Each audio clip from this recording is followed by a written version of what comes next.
Hi అండి, నేను మీ జ్యోతి అజల. ఈరోజైతే నేను బీన్స్ పిక్కలు ఏ విధంగా వండాలో నేను చూపిస్తాను. చూడండి, కావాల్సిన పదార్థాలు: ఉల్లిపాయలు, పచ్చిమిర్చి, టమాటో, బీన్స్, పోపులు. ముందుగా మనం ఆయిల్ వేసుకుందాం. పచ్చిమిర్చి,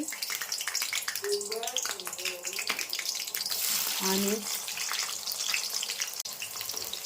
పోపులు, కొంచెం పసుపు, సాల్ట్ ఒక స్పూన్ వేసుకుందాం.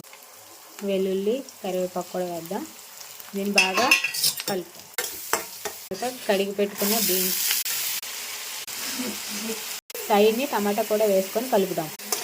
టమాటా ఉడికే వరకు మూత పెడదాం. చిక్కుడు పిక్కలు ఉడకాలి కాబట్టి మనం వాటర్ యాడ్ చేసుకోవాలి.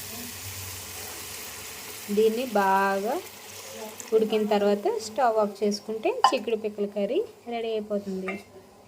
Thank you for watching.